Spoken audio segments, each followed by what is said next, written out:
Video सबसे पहले अपने मोबाइल पर पाने के लिए बेल आइकन को दबाएं।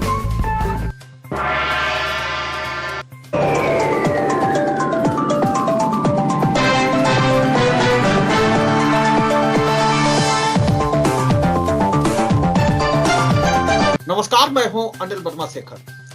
चुनाव का कार्यक्रम घोषित हो गया है।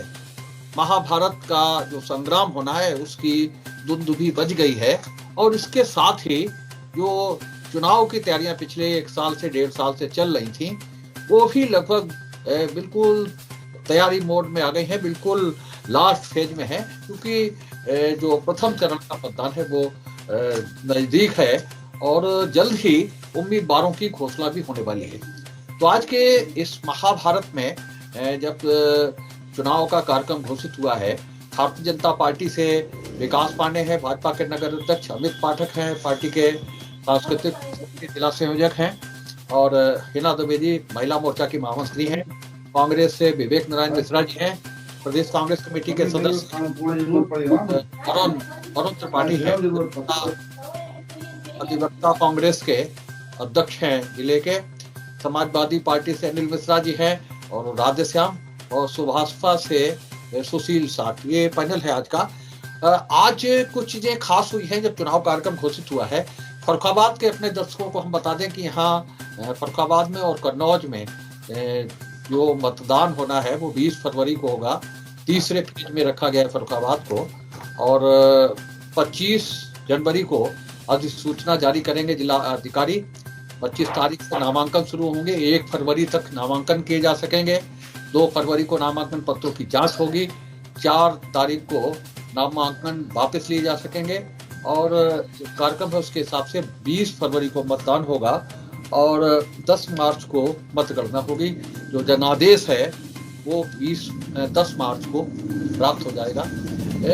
जो आकलन है पिछले चुनाव कार्यक्रम के हिसाब से 1 दिन का हेरफेर है केवल, और 1 दिन का अंतर है, और लगभग वही पिछले जैसा कार्यक्रम है। चुनाव कार्यक्रम घोषित हो जाने के साथ साथ कुछ चीजें नई हैं इस बार। वो नई चीजें ये हैं कि न तो पदयात्रा हो सकेगी, न रोड शो हो सकेंगे, न रैलियां हो सकेंगी, नुक्कड़ सभा भी नहीं हो सकेंगी, बाइक रैली नहीं हो सकेंगी। ये सारी चीजें जो परंपरागत थी वो इस चुनाव में नहीं दिखेंगी। और जो डोर टू डोर कैंपेन है जिसमें भी परंपरा चली थी इधर अपने फर्रुखाबाद में कि लोग ढोल नगाड़े के साथ जाते थे, भीड़ इकट्ठी कर जाते थे, जनसंपर्क में भी 5 लोगों से अधिक नहीं ले जा सके। डिजिटल प्रचार पर चुनाव आयोग ने जोर दिया है, और ये पहली बार हो रहा है कि डिजिटल प्रचार पर कोरोना का जो वैक्सीनेशन हुआ है उसकी स्थिति भी बहुत अच्छी नहीं कही जा सकती। जो टोटल आल है 52% लोग दोनों डोज ले चुके हैं इस वैक्सीन के, और 48% लोग ऐसे हैं जो भी इस वैक्सीन से वंचित हैं। तो तमाम सी स्थिति है, और जो आंकड़े आ रहे हैं वो भी चिंताजनक हैं। इस बीच चुनाव कार्यक्रम जब घोषित हो गया है तो जाहिर सी बात है कि पूरा फोकस कोरोना से बचाव को लेकर के रहा है, और जो परंपरागत प्रचार के तरीके हैं उन पर उनसे इस बार वो सारे प्रचार के तरीके इस बार नहीं दिखेंगे, और जो वर्चुअल है, डिजिटल माध्यम है, उनसे प्रचार होगा, उनसे संपर्क होगा मतदाताओं का। अखिलेश यादव समाजवादी पार्टी के अध्यक्ष हैं, उन्होंने इस आयोग के इस फैसले से सहमति नहीं जताई है। उनका ये मानना है कि डिजिटल माध्यम से प्रचार के लिए वो बहुत अधिक तैयार नहीं है। आज मुख्यमंत्री योगी आदित्यनाथ ने भी एक साक्षात्कार दिया है, और उन्होंने आज तक की स्थिति है उसके आधार पर ये कहा है कि इस बार जो मामला है वो 80 और 20 का है।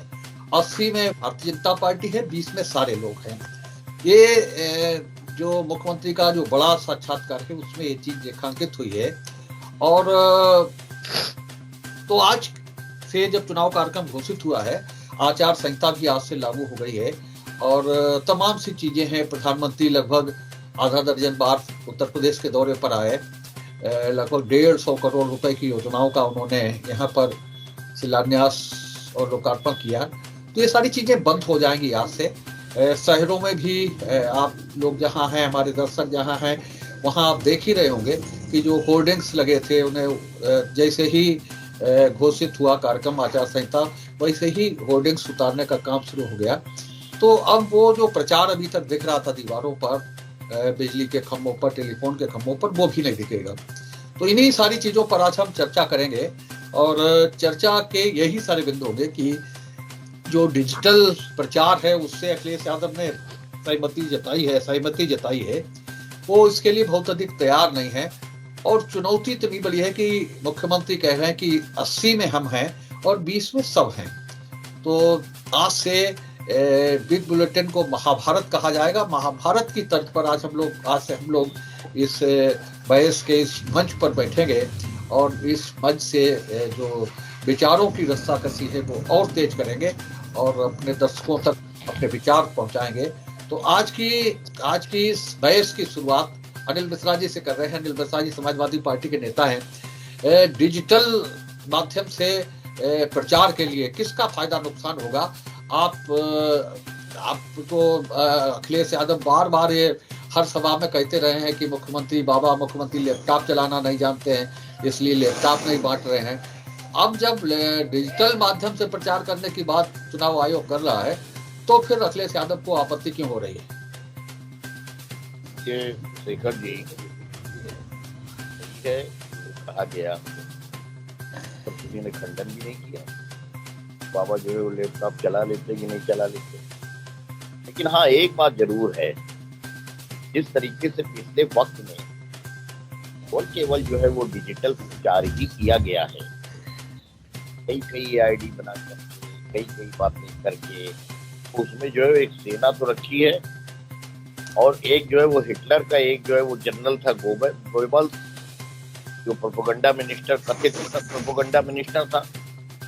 यहाँ बीजेपी के सब जो है कथित क्या सब जो है मशहूर से प्रोपेगेंडा मिनिस्टर है। तो आप जो है वो डिजिटल उसके ऊपर जो है पूरा का पूरा चुनाव लड़ने की बात कर रहे हो। अरे आप आकर के यहाँ पे जो है उसकी बात करने की बात करो। हमारी असहमति तो इस बात की है कि आप जो चाहे वो डाल दो, जो चाहे वो फर्जी डाल दो। आज अखिलेश जी की एक तस्वीर डाल दी गई फ्रांस की लेकर के, सरासर फर्जी डाल दी गई, चुनौती दी गई है, हम उसके खिलाफ FIR कर रहे हैं। आप डिजिटल में फर्जी बातें डालोगे, हम FIR करेंगे। जब तक वो जो है अपने उसका परिणाम सामने आएगा, आप अपना जो है झूठ का प्रचार जो है और झूठ का कारोबार आप कर ले गए। क्या गलत किया जा रहा है इसमें? और आपने जो कार्य किए हैं, मैं तो ये कहता हूँ कि 24 घंटे का कार्यकर्ता होता है हर पॉलिटिकल पार्टी का, हर राजनीतिक पार्टी का। इस बीच में आपने जो कार्य किए हैं वो लोगों के सामने हैं। आकर के उतर करके अखाड़े में थोड़ा जवाब भी देने की बात करो। महंगाई जो है बढ़ी है तो क्यों बढ़ी है भैया? बेरोजगारी बढ़ी है, आपका घोषणा पत्र लागू नहीं हुआ है कहीं पे, नौकरियों के लिए आपने झूठे प्रचार किए हैं, विकास के आपने झूठे जो है वादे दिखाए हैं, और जो घोषणा पत्र था उसको आपने लागू नहीं करा। आपसे बात करो, आप बुलडोजर की बात कर देते हो, आप खोखो की बात कर देते हो। बड़े आसानी से बुलडोजर जो है वो अपने डिजिटल के ऊपर भी आतंकित करने के लिए चल जाएगा। आपने न्यायपालिका की कोई गरिमा नहीं रखी। आप ही अदालत हो, आप ही कानून हो, आप ही आतंक फैलाने की बात कर रहे हो।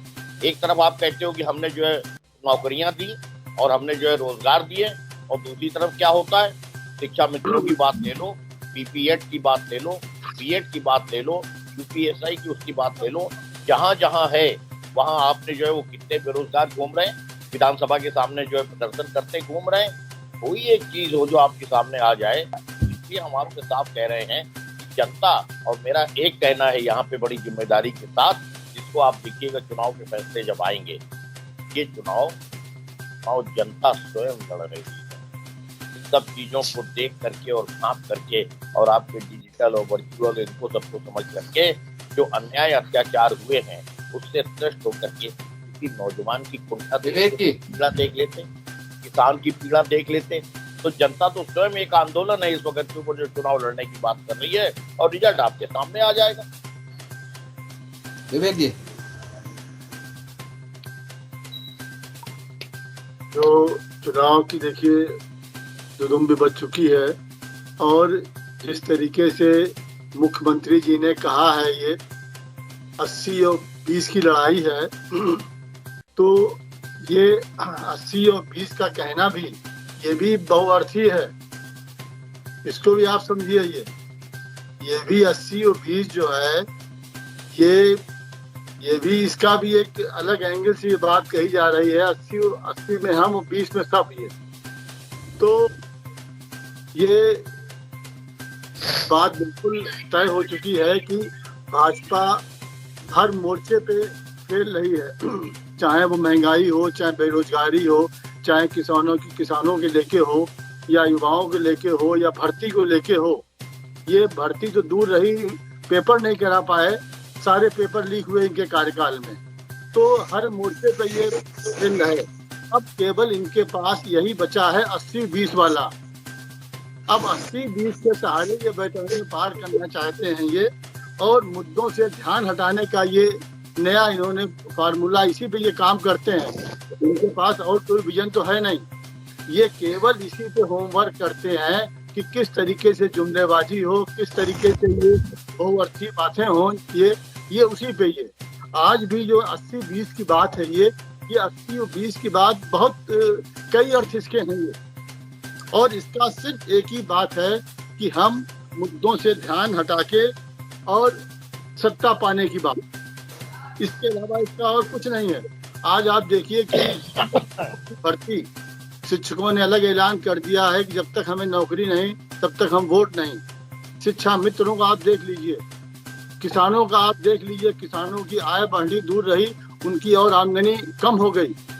जो हर चीज के दाम, जो किसी उपकरण से लेके खाद तक के दाम बढ़ाए गए। किसान यूरिया खाद, अपने महंगी यूरिया खाद भी नहीं मिल रही उसको है, उसके लिए भी अपने वो जान दे रहा है। और इस समय जरा बाहर निकल के आप देखिए कि किस तरीके से सर्दी की रातों में किसान रात भर जाग रहा है और ये अन्ना पशुओं को भगा रहा है। जितने अन्ना पशु गौशाला के अंदर हैं उससे कहीं दुगने बाहर हैं, और सरकार दावा करती है कि हमने गौशालाएं बना दी हैं, और 30 रुपए रोज उनको दे रहे हैं एक पशु के ऊपर। ये जानते हैं कि 30 रुपए में क्या होता है ये, तो 30 रुपए का देके और ये गौशाला जो बनाई है, आज किसान से पूछिए। बाद अभी मैं गया गांव में तो वहां पे लोगों ने कहा कि अगर हम पशु को लेकर गौशाला जाते हैं तो वहां पे 500 रुपए लेते हैं वो। यानी भ्रष्टाचार भी इन्होंने पूरी तरह फैलाया है हर जगह पे। ये 500 रुपए, अगर आपको गांव खेत आपके गाय चर दी है, वो चाहे अगर गाय लेके गए गौशाला में तो वहां पे भी उनको फीस देनी पड़ेगी। ये भ्रष्टाचार का आलम है। तो आज जनता का हर परेशान है, ध्यान हटाने के लिए केवल 80-20 की बात करी गई है। और ये 80-20 की, ये 80 एक तरफ और 20 एक तरफ नहीं है, इसके और भी माने हैं। ये उसी धार पे, वो धार जो इनकी है पुरानी धार, उसी को पैनी कर रहे हैं और उसी के सहारे ये सत्ता पाना चाहते हैं।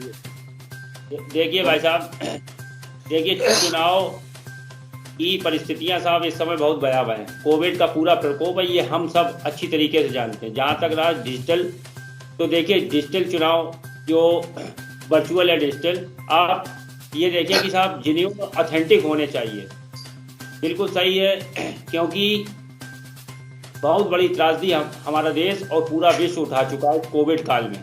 दूसरी चीज, और 80 और 20 की जो योगी जी ने बात की, बिल्कुल सही कहा योगी जी ने। 80 और 20 12 परीक्षाएं अपने 5 वर्ष के कार्यकाल में माननीय योगी जी ने कराई, और एक भी अपने अंतिम मुकाम तक नहीं पहुंच पाई। अभी करीब 44 लाख अभ्यर्थियों ने जो पेपर दिया था उसकी क्या हालत हुई, ये किसी से छुपा नहीं है। दूसरी चीज आप देखिए आवास में पूरे उत्तर प्रदेश में आप उठा के देखिए, एक आवेदक से साहब 20-20, 25-25 हजार रुपए लिया गया। शौचालय की क्या स्थिति रही, बड़े पैमाने पे बंदर बाट हुआ था। उसके बाद योगी जी ने जो आज उनका एक इंटरव्यू आया था, उसमें साहब भूख से मौतों के बारे में बताया कि 2017 से पहले साहब मौतें होती थी, उसके बाद हमारे इस कार्यकाल में बिल्कुल साहब भूख से मौतें होना बंद हो गई। तो कहीं ना कहीं स्मृति ईरानी जी के ही ऊपर प्रश्न चिन्ह उन्होंने लगाया, क्योंकि स्मृति ईरानी जी ने कहा था कि साहब उत्तर प्रदेश में सबसे ज्यादा मौतें भूखमरी के कारण हुई। दूसरी चीज आप देखिए, इन्हीं के एक विधायक जी को मंच पे चढ़ के किसान नेता कितना हताश और लाचार था साहब, उसने जो कृत्य किया वो किसी ने छिपा नहीं है, पूरा उत्तर प्रदेश नहीं साहब, पूरा देश देख रहा है। देखिए कितना परेशान था साहब किसान। हमारे साथियों ने भी बताया कि चाहे गन्ने का बकाया हो, चाहे कीटनाशक हो, बिजली की दरों में किस तरीके से साहब बढ़ोतरी हुई। और जहां तक रही मिश्रा जी की बात, तो अभी उन्होंने बताया साहब पूरी रात जाग रहा है साहब किसान आवारा पशुओं से साहब अपनी फसलों की रक्षा के लिए। तो जितने अंदर है उससे 4 गुनी तादाद में साहब खेतों में और रोडों पे टहलते हुए साहब हम लोगों को नजर आएंगे। तो पूरी तरीके से उत्तर प्रदेश के जो जमीनी मुद्दे हैं उनसे ध्यान भटकाने के लिए ये सब एक चुनाव से पहले इस तरीके का प्रोपोगंडा ये फैला रही है भाजपा, और कुछ नहीं है। धरातल पे साफ शून्य है। जमीन पे उतर जाए, जमीन पे अगर ये भाजपा के नेता अगर उतर के जाएंगे तो जनता इन्होंने जो 5 साल किया है, जो जनता रोई है उसका हिसाब देगी। सुशील, नमस्कार भाई साहब। हमारे मुख्यमंत्री जी ने, योगी बाबा जी ने बहुत अच्छी बात कही है कि 20 में सभी लोग हैं, 80 में हम अकेले हैं। तो बाबा जी भी जानते हैं और हमारे प्रवक्ता लोग बैठे हुए हैं पास में, ये भी लोग जानते हैं कि 80% वोट भी नहीं पड़ता है, तो 80% वो कैसे हो जाएंगे। सिर्फ एक सपना, वो कहते नहीं है कि सपना वाली बात हो जाती है, सपना देख रहे हैं, ये कहेंगे वो तो उल्टा कर देंगे। 20 में हम हैं और 70 में समाजवादी पार्टी है, 16 भारतीय समाज पार्टी है, और बाकी और जितने बची हुई सीटें वो सब जो है और अदर में बढ़ जाएंगी। भाई साहब ये सिर्फ जो है सपना देखने वाली बात हो गई है। अब रैली बंद हो गई, अब क्या होगा? अब ये आचार संहिता को उल्लंघन खुद करेंगे, और थोड़ा भी अगर समाजवादी और 16 भारतीय समाज पार्टी के कार्यकर्ता ने अगर थोड़ा भी नेक्स्ट कार्य से अलग कर दिया तो उसका चालान कटवाने का काम ये लोग करेंगे। दूसरा चीज ये है कि चालान कटवाने की तो बात ही अलग रही, लेकिन उसको गाड़ियां भी सीज करवाने का काम करेंगे, क्योंकि ये प्रचार भी ना कर पाए। इनके पास सिर्फ अब मात्र जो भी वोट बैलेंस बचा हुआ है कोई ना खुद दिखाई दे रहा है।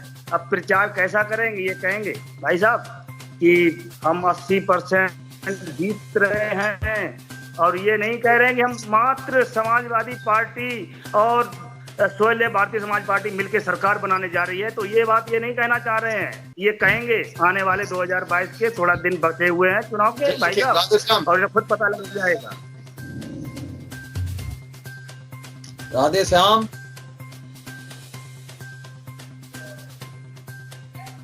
आवाज आ रही है? हेलो, बोलिए भाई बोलिए। जी, जो निर्वाचन आयोग ने आज तारीखों का ऐलान किया और उसके बाद माननीय मुख्यमंत्री जी का एक बयान आया 80 और 20, ये उनकी पुरानी परंपरा का हिस्सा है। 80-20 का आंकड़ा आरएसएस की कक्षाओं में पढ़ाया जाता है। 80% हिंदू और 20% मुसलमान, यही उन्होंने साफ किया। उनका कहना है कि हिंदू पूरा मेरी तरफ है और मुस्लिम में बंटवारा है, मुस्लिम में सभी पार्टी।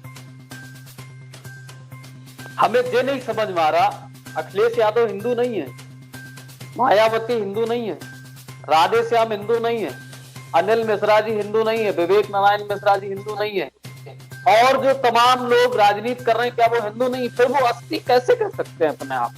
हमें यही नहीं समझ में आ रहा। आज उन्होंने ये नहीं कहा कि हमने इतने महानगरों में मेट्रो चलाई इसलिए हमारी सरकार बनेगी। आज उन्होंने ये नहीं कहा कि हमने इतने एक्सप्रेस वे बनाए इसलिए हमारी सरकार बनेगी। आज उन्होंने ये नहीं कहा कि हमने इतने अस्पताल बनाए इसलिए हमारी सरकार बनेगी। आज उन्होंने ये नहीं कहा कि हमने इतने लाख छात्रों को लैपटॉप दिए इसलिए हमारी सरकार बनेगी। वो 80-20 का वही लेके आ गए। कहीं न कहीं भारतीय जनता पार्टी की ये पुरानी नीति है कि वो धर्म के नाम पर, जात के नाम पर लोगों को बरगलाते हैं, लोगों को ठगते हैं और सत्ता तक पहुंचते हैं।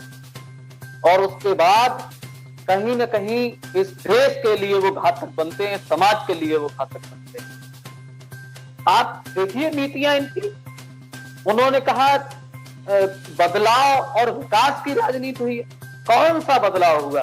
बदलाव ये हुआ कि जब से देश आजाद हुआ तब से लेकर आज तक कभी रात के 2:30 बजे किसी भी लड़की की लाश को पुलिस प्रशासन ने 2:30 बजे रात में पेट्रोल डाल के नहीं जलाया। ये बदलाव हुआ। विकास क्या हुआ? नाम बदलने के अलावा कोई ऐसा विकास हुआ हो जिसका शिलान्यास बाबा जी ने अपने कार्यकाल में किया हो और लोकार्पण भी अपने कार्यकाल में कर दिया हो। कोई ऐसा काम बता दें भारतीय जनता पार्टी के प्रवक्ता जिसका शिलान्यास अपने कार्यकाल में किया हो और लोकार्पण अपने कार्यकाल में किया हो। शिलान्यास किसी ने किया, लोकार्पण आपने कर दिया क्योंकि भाई आपके समय में पूरा हुआ। तो कहीं ना कहीं दूसरे के कामों को अपना बताना, नाम बदलना और धर्म की सियासत करना भारतीय जनता पार्टी के हमेशा से नीति रही है। और रही बाबा जी की बात, तो हम तो सिर्फ एक बात कहना चाहेंगे इन भारतीय जनता पार्टी के दोनों प्रवक्ताओं से, माननीय प्रवक्ताओं से, कि आएंगे गजब नतीजे। अखबार देख लेना और इस बार साइकिल की रफ्तार देख। हिना जी नमस्ते भाई साहब। ये जो 80 और 20 की बात जो कह रहे हैं, इसके सामने इनके परिणाम है। अभी योगी जी आए थे यहाँ पे फर्रुखाबाद में, तो इन लोगों ने ये देखा नहीं था कितनी जनता की भीड़ थी। 80 तो आपको सामने दिख रही थी, 20 की तो बातें छोड़ो, हमें तो 100% दिख रही थी कि सब लोग इसी में थे। आप 80 और 100 की बाबा जी की बात पे लटे पड़े हो। हमें तो 100% दिख रही है कि इसमें 100% ही बीजेपी सब आएगी। आपके सामने ही नतीजा है कि योगी जी के जो कार्यक्रम था उसमें इतनी बसें आ रही थी, इतने टेम्पो, घर का काम छोड़ लेडीज आई थी, वहाँ जगह नहीं मिली थी तो लेडीज वापस जा रही थी। फिर भी उनने बाबा जी की रैली में गए ये लोग, और उसके अलावा भजन कीर्तन भी करे और योगी जी को देखने के लिए वहाँ पे गए थे। और भ्रष्टाचार और ये आप ये कहते भय मुक्त जो उनने दिया था, क्या कहते हैं शपथ पत्र में कि हम ये करेंगे तो भय मुक्त है। रात के 12 बजे, मैं गुजरात की रहने वाली हूँ, 2001 में मेरी शादी हुई यहाँ पे। पहले जब मैं आई थी मुझे डर लगता था, मुझे ये लगता था कहाँ मेरे मम्मी पापा ने यहाँ शादी कर दी। यहाँ तो घर में रात में 6 बजे ताला लग जाता था। और आज जब से योगी जी आए मेरे घर में ताले नहीं लगते हैं। मेरे घर में चोरी भी हो चुकी। जब सपा का शासन था तो इजराइल ने मेरे यहाँ चोरी की थी। 17 तोला सोना और 3 लाख रुपया मेरे यहाँ चोरी हो गए। हम कहने गए थे जमालुद्दीन सिद्दीकी से कि तुम्हारा इजराइल ने मेरे यहाँ चोरी करी। मैंने खुद पकड़ा मगर किसी ने न्याय नहीं दिया। और ये कहते हैं रेप और किडनैप रात को 2:30 बजे जलाया। ये बीजेपी सरकार में कोई बहन बेटी को जलाया नहीं है, ये बात गलत है। और दूसरी बात ये है, बहन बेटी को आगे बढ़ाने काम किया है तो बीजेपी जनता पार्टी ने की है। और हम लोगों ने जो किसी के साथ ये ऊंच नीच का भेदभाव नहीं किया है कि कन्नौज में बत्ती आ रही है, मेरे कमलगंज में नहीं आ रही है। मेरे गुजरात में भी 2001 से और इससे पहले बीजेपी सरकार थी। कांग्रेस की सरकार में मैंने खुद अपने सर पे 4-4, 5-5 घड़े रख के पानी भरा था। बीजेपी की सरकार आई है तब से मेरे घर में टोटी में भी पानी आता है। ये टोटी चोर नहीं है हम लोग कि हम टोटी भी चोरी कर लावे। हम तो टोटी में पानी भी लाते हैं कि मैंने चोरी करने का काम किया ही नहीं है मेरी सरकार ने। मेरी सरकार है 3 कपड़ा पहनती है, केसरी कपड़ा, एक भी दाग नहीं लगता है। शुरुआत हो रही है। चलिए ठीक है। हाँ।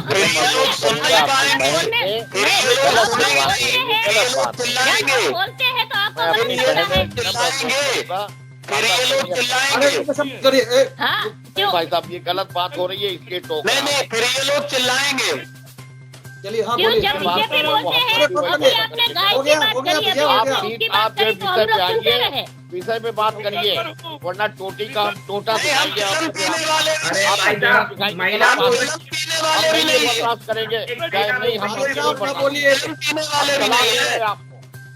एक महिला बोल रही है, वोट लेने दीजिए, अलग बात है, लेकिन अनर्गल नहीं। मैं बहन से अनुरोध कर रहा हूँ, आप और सब बात का प्रयोग करिए। एक महिला को बोल लेने दीजिए भाई साहब। महिला को नहीं, मैं बहन से अनुरोध कर रहा हूँ भाई साहब। महिला को बोलने का नहीं मैं कह रहा हूँ। महिला की संयत भाषा बोलेगी। ये गलत आप तरीका दूसरे के नेता पे आधारित जो इस तरीके की भाषा प्रयोग करोगे, गलत बात है ये। है कि जिस तरीके से भारतीय जनता पार्टी के प्रवक्ताओं ने आपको लोगों को सुना है, धैर्य से सुनिए। बिल्कुल धैर्य से सुनेंगे, हम लोग चुप रहे थे।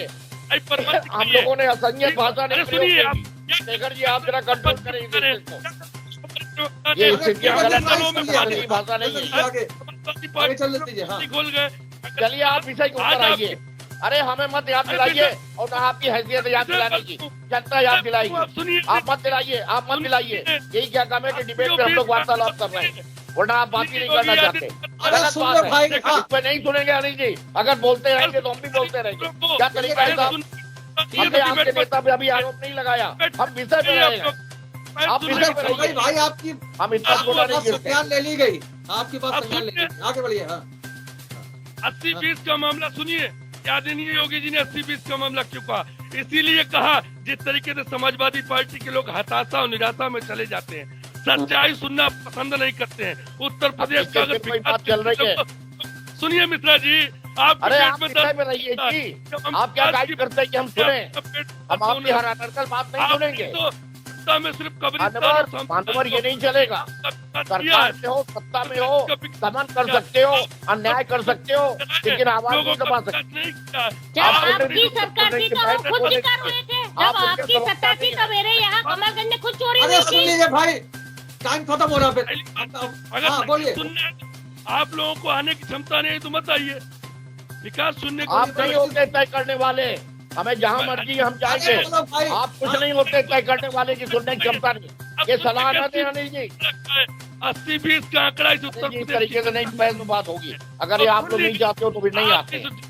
अरे अभी मौका मिलेगा तो बोलिए। हाँ 10 मार्च में अखबार पढ़कर जब आप देखेंगे, न्यूज चैनलों पर देखेंगे, आपकी दशा वो होगी कि आपको अपना पाखाना नहीं मिलेगा। अपनी शेखर साहब ये नहीं चलेगा। क्या बात करते हो? कौन सी भाषा का प्रयोग कर रही है? प्रवक्ता क्या गांजा पी के हुए क्या? नहीं, भारतीय जनता पार्टी गांजा पी के आए क्या? हमें कोई नहीं समझ में कौन सी भाषा का प्रयोग किया जा रहा है। नहीं, डिबेट करने का मतलब क्या होता है? गांजा पी के आए क्या यार? म्यूट कर दीजिए, म्यूट कर दीजिए, थोड़ी देर के लिए म्यूट कर दीजिए अनिल जी। आपको देख चुकी है, इससे पहले अखिलेश जी को देख चुकी थी कि मुख्यमंत्री आवास का क्या हाल किया था। अभी समाजवादी मित्र ने राधे श्याम ने के ऊपर आप देखिए बोलिए। ठीक है, हमने एक बनवाई। एक मिनट अमित जी एक मिनट।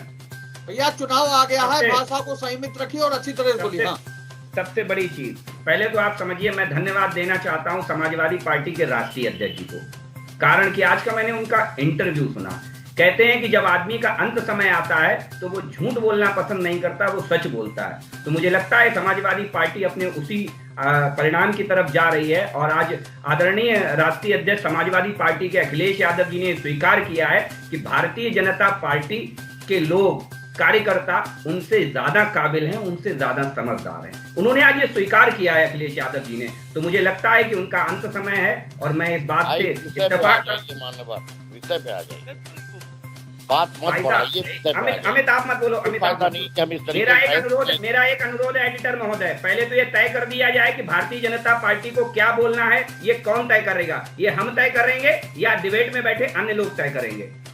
नहीं तो आप ये नहीं तय करेंगे कि जो चाहेंगे बोलेंगे अनर्गल। भाई साहब अगर मैंने अनर्गल बोला, अगर मैं अनर्गल बोलता हूँ तो आप तत्काल मेरी शिकायत करिए। मैं अनर्गल नहीं बोल रहा हूँ, मैं यथार्थ बोल रहा हूँ। यथार्थ पिछली बात की भी बात कर रहा हूँ। खैर पिछली बार की नहीं, मैं अभी की बात कर रहा हूँ। आ जाइए मैं अभी अब आइए। आपने एक बात अभी मौका मिले तो बोलिए भाई, दूसरे का नंबर क्यों खराब करा? हाँ जल्दी पूरा करिए। हाँ सबसे बड़ी चीज जो समाजवादी पार्टी के लोगों को ये चीज समझनी चाहिए और थोड़ी प्रेरणा लेनी चाहिए श्रद्धेय आदरणीय अखिलेश यादव जी से। लेंगे या नहीं लेंगे ये उनका अपना विषय, क्योंकि समाजवादी पार्टी के लोग अक्सर दूसरों की सुनते नहीं हैं और समझते नहीं हैं, तो वो अपने में ही मगन रहने वाले लोग हैं। दूसरा, अभी एक विषय रखा था आपने, 52% डोज लगा है और 48% आज भी वंचित हैं। मैं छोटा सा संशोधन करूंगा एडिटर महोदय, 48% आज भी वंचित नहीं है, उनमें से अधिकतर को एक डोज लग चुकी है। हाँ, दोनों डोज लगने से कुछ लोग अवश्य वंचित हैं। धीरे धीरे भारतीय जनता पार्टी की जो वैक्सीन विपक्ष द्वारा कही गई है, जो भारत की वैक्सीन है, वो लोगों को लगाई जा रही है और टीकाकरण अपनी रफ्तार से आज भी जारी है। दूसरी चीज, समाजवादी पार्टी के प्रवक्ता ने लैपटॉप को लेकर के बड़ा बयान दिया। आज फिर लैपटॉप का विषय आया। मुझे लगता है समाजवादी पार्टी के लोग अगर वो चलाना जान लेते जो आदरणीय बाबा जी चला लेते हैं तो मुझे नहीं लगता है समाजवादी पार्टी की ये दशा होती जो आज है उनकी दशा। तो मुझे लगता है सबसे पहले तो समाजवादी पार्टी के लोगों को ये समझना चाहिए कि क्या चलाना जरूरी है, किसे क्या चलाना आना चाहिए। ठीक है ना, लैपटॉप चलाने वाले हाथ दूसरे होते हैं और क्या सरकार के मुखिया को क्या चलाना आना चाहिए वो श्रद्धेय बाबा जी आदरणीय योगी आदित्यनाथ जी बहुत अच्छे से जानते हैं। दूसरी चीज, सपा ने बेरोजगारी की बात की, मुझे बड़ा आज मैं समाप्त कर रहा हूँ भाई साहब, 2 मिनट लूंगा मैं, उसके बाद बोलूंगा ही नहीं, 2 मिनट केवल, मैं उसके बाद नहीं बोलूंगा। सपा के लोगों ने बेरोजगारी की बात की, मैं बड़ा मायूस हो गया कि बताइए इतनी बढ़िया बात कर रहे हैं। मैं अपनी सरकार से बहुत नाराज हूं कि वो समाजवादी पार्टी की बेरोजगारी दूर करने में नाकामयाब हुए हैं। उनकी बेरोजगारी क्यों नहीं दूर हुई है, इसका विषय का मैं अगली सरकार भाजपा की आएगी तो मैं इस पे एक विभाग का जांच बैठा लूंगा कि समाजवादी पार्टी की बेरोजगारी क्यों नहीं दूर हुई। कारण, उसका रीजन सुनिए कि 2015 में उत्तर प्रदेश की बेरोजगारी दर 14% थी और आज 2021 में ये बेरोजगारी दर घट करके 5.7 है, केवल 5.7%। ये आंकड़े में आपको मालूम है, हवा हवाई बातें नहीं करता। दूसरा, एक चीज और बात कही गई है, नौकरी देने की बात की गई है। तो नौकरी देने के बाद जिनके यहाँ पैसा लाओ नौकरी पाओ योजना चलती थी, वो नौकरियों में भ्रष्टाचार की बात भाजपा को ना सिखाएं। समाजवादी पार्टी के लोग जो कंड तक भ्रष्टाचार में जुटे थे। जी, आपने ये कहा। सबसे बड़ी बात तो डिबेट में ये है कि जिस तरीके से ये शब्दावली पे बहुत ध्यान रखा जाए। ठीक है, पार्टी के प्रति आपकी निष्ठा है, अरे लोग इस चीज का ध्यान रखें, चुनाव आ गया है, कोई किसी चक्कर में पड़े वो फिर अपना देखिए फिर। हाँ, इस तरीके से संयमित होकर के बोलिए, चलिए बोलिए। हाँ, सबसे बड़ी बात है, और झूठ बोलने का प्रयास कम से कम करिए जरा। ये दूसरी बात, ये आप कहते हैं कि रोजगार की बात जो भाजपा करती है इनके मुंह से अच्छा नहीं लगता। ये जो सरकार 5 सालों में एक भी पेपर नहीं करा पाई, सारे के सारे नौकरियां कहाँ दे देती, 5 लाख नौकरियां देती। सपा के एमएलए क्या सो रहे थे? सपा के एमएलए जो बचे बचाए गिने चुने एमएलए विधानसभा में, वो सोते हैं क्या? विधानसभा में सोते हैं क्या? विधानसभा में सोते हैं। अभी एक विषय लाया गया, मैं आपकी जानकारी के लिए बता दूं, भारतीय जनता पार्टी के एमएलए पर जूता फेंकने का, तो मुझे थप्पड़ चलाने का, मुझे कांग्रेस के प्रवक्ता ये बता दें कि आदरणीय राहुल गांधी के ऊपर जो जूता फेंका गया था वो किसने जूता चला था? राहुल गांधी को जूता चलाया था आम नागरिकों ने। बड़े बड़े फोटो दिखाई पड़ रहे हैं, ये इनका विकास है। राशन के झोलों में अपनी बड़ी बड़ी फोटो लगवा के ये इनका विकास है। ये तो आज इसीलिए इंदिरा आवास योजना और नेहरू के नाम पर हजारों सैकड़ों योजनाओं चलाने वाले आज और इंदिरा के ही नाम को 1 मिनट सुन लीजिए। 2017 में यही बातें भाजपा ने गुजरात में करी थी और इसीलिए प्रधानमंत्री जी अपनी गृह विधानसभा ऊंझा से 20,000 वोट से हारे कांग्रेस से। कांग्रेस वहाँ जीती है। किस तरह के गुजरात आज पूरे देश के सामने रोल मॉडल बनेगा। उत्तर प्रदेश आ जाना, गुजरात की आपको गुजरात में दिखा देंगे, गुजरात में दिखा देंगे। मुझे एक चीज समझ में नहीं आई,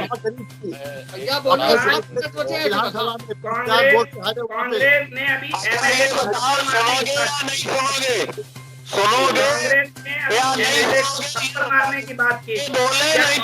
राहुल गांधी को जब जूता पड़ा था तो वो क्या था? राहुल गांधी को जब जूता पड़ा था तो वो क्या था? कांग्रेस 80-20 की बात करेंगे, 80-20 हिंदुस्तान पाकिस्तान यही बात करेंगे और कुछ नहीं। भ्रष्टाचारी खेल नहीं है, खेल खिलाड़ी होगा, ये सब बातें खाली। हम जिंदा बच के आ गए। जब राजीव जी से आगे उनसे हमला हुआ था हम जिंदा बच के आ गए। जब को धक्का दिया गया था, कांग्रेस को बहुत दर्द है कि प्रधानमंत्री वहाँ पे बच के कैसे आ गए। कांग्रेस को बहुत दर्द है कि प्रधानमंत्री वहाँ पे बच के कैसे आ गए।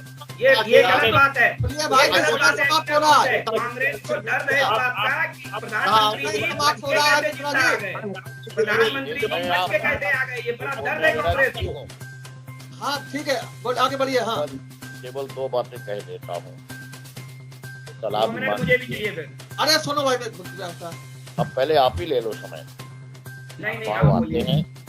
चुनाव चले जाते हैं, दूसरे नहीं, हम लेकिन सुन इसके लेंगे। बाद भी एक सौहार्द जो है बना रहता है। हम आपके नेता को गाली दें, आप हमारे नेता को गाली दें, सौहार्द नहीं बना रहता। कह रहा है मौजे दरिया से समंदर का सकूत, जिसमें जितना सर्फ है उतना ही वो खामोश है। मेरा एक अनुरोध है कि डिबेट जब भी आगे बढ़े, आप लोग जो है वो अपने संयत भाषा का प्रयोग करिए, हम सुनेंगे और अपनी सुनाने की बात करेंगे। आपने नौकरियां दी, आपने बहुत अच्छी बात की। मैं एक बात पूछ रहा हूँ, सबको जोड़ लीजिए।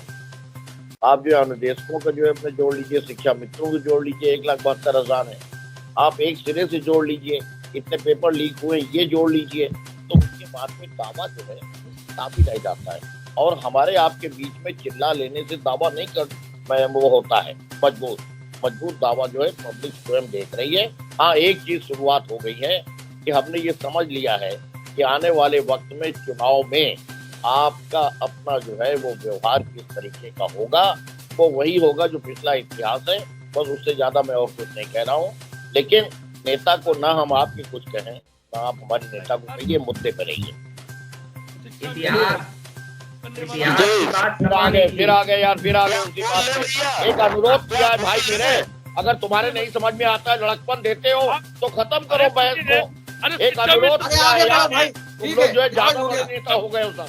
ठीक हो गया। हाँ, अमित रुको भाई, रुको। हाँ, और किसे बोलना? बड़े नेता हो गए सबके क्या साथ। ये बताओ, भारतीय जनता पार्टी क्या पूरे जीवन भर हिंदू मुस्लिम शमशान कब्रिस्तान और बुलडोजर इसी पे चुनाव लड़ती रहेगी? और किसी चीज का आरोप? भाई बात देखो भाई, ये गलत बात है। आप लोग सबसे बाद में बोलते हो, आरोप लगा देते हो, फिर दूसरों को बोलने नहीं देते हो। ये कौन सी बात हुई? आप सबसे बाद में बोलोगे और तमाम तरह का आरोप लगा दोगे और फिर आप सुनोगे ही नहीं। मछली मंडी बना कर रख दिया आप लोगों ने। पता नहीं ये क्या बात है भाई? भाई सुनते हो की बात जवाब ही नहीं सुनते। साइलेंट हो, सुन लो एक बार फिर जवाब दो। हाँ, आप सुनाओ जल्दी, 1 मिनट बोलो। एक मिनट। भारतीय जनता पार्टी के प्रवक्ता ने कहा कि लैपटॉप चलाना नहीं आता कोई बात नहीं, लेकिन क्या चलाना आता है, क्या ये चलाना आना चाहिए सपा के लोगों को? सपा के लोग जोड़ने में विश्वास रखते हैं, तोड़ने में विश्वास नहीं रखते हैं। और हमने कभी नहीं तोड़ा, न समाज को तोड़ा, न चीजों को तोड़ा। तुम समाज को भी तोड़ते हो और विकास को भी तोड़ते हो। हम न विकास को तोड़ते हैं न समाज को तोड़ते हैं। ठीक है, ठीक है। उत्तर प्रदेश की जनता जानती है कि समाजवादी पार्टी ने उत्तर प्रदेश उत्तर प्रदेश की जनता ये भी जानती है कि रात के 2:30 बजे कैसे चुनाव होता है। उत्तर प्रदेश की जनता ये भी जानती है कि चिन्मयानंद के मुकदमे कैसे वापस लिए गए। उत्तर प्रदेश की जनता ये भी जानती है कि कुलदीप सेंगर के साथ क्या हुआ। उत्तर प्रदेश की जनता ये भी जानती है कि योगी आदित्यनाथ ने अपने मुकदमे स्वयं वापस लिए। उत्तर प्रदेश मनीष गुप्ता के साथ क्या हुआ? मौर्य करके मार करके हत्या कर दी गई, सब देख रही है। उत्तर प्रदेश की जनता जो है वो अपनी जाति और जुल्म और अन्याय के अलावा कोई जो है अपने आप का मजबूत नहीं है। संगीन आरोपी है और पूरी छूट मिली हुई है आपको सत्ता की तरफ। कि फर्रुखाबाद का सांसद फरार है इस समय। कोर्ट ने उसकी गिरफ्तारी का आदेश घोषित किया है। फर्रुखाबाद का भारतीय जनता पार्टी का सांसद फरार है लिखापढ़ी में। उत्तर प्रदेश की जनता ये भी जानती है। मुझे लगता है सपा इस डिबेट को डीरेल करने पर तुली हुई है। कारण उसका रीजन है कि सपा ने समझ लिया है कि अब उसके हाथ में कुछ आने वाला नहीं है। डिबेट में से ही उनका पेट भर जाता है। बोलिए राधे श्याम, बहुत हो गया भाषण, बहुत हो गया। इसे बोलिए। हाँ, 1 मिनट बचा, किसी बोलना बोलिए जल्दी से। मुझे लगता है समाजवादी पार्टी के लोगों को दूसरों को संस्कार और सभ्यता सिखाने की अपेक्षा स्वयं भी कुछ सीखना चाहिए। कारण कि जब आप दूसरे पर एक उँगली उठाते हैं, शुरुआत कौन कर रहा था?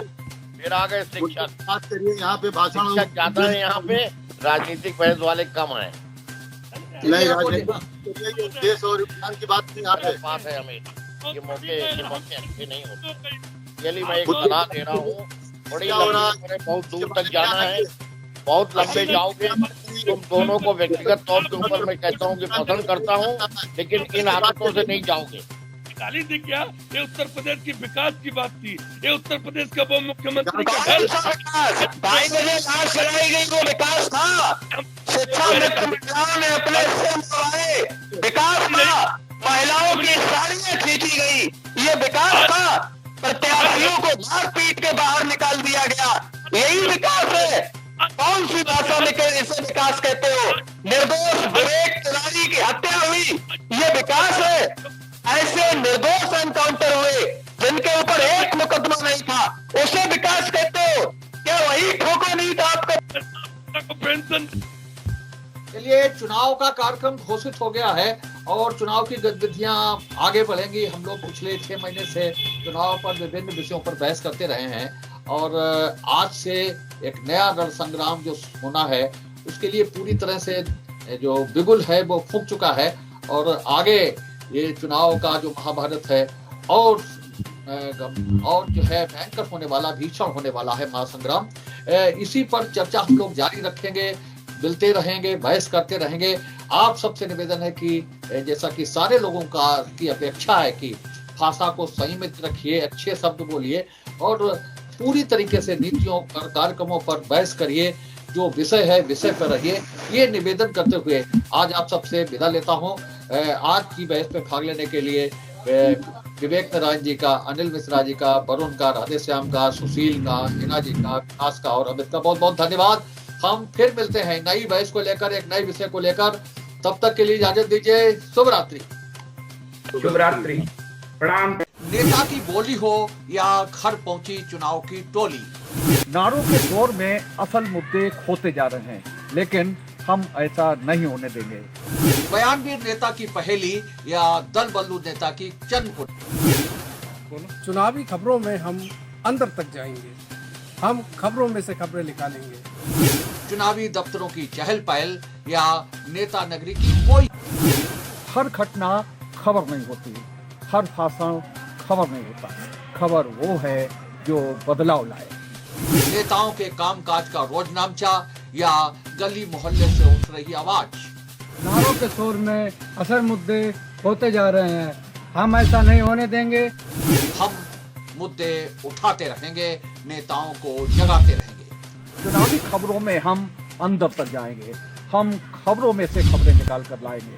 देखते रहिए आई विटनेस न्यूज। 24 घंटे 7 दिन देखते रहिए आई विटनेस न्यूज।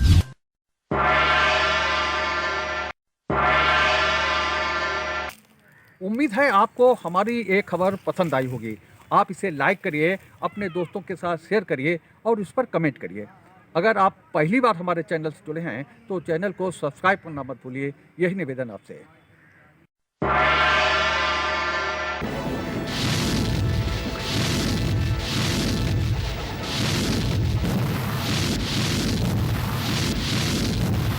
पितामह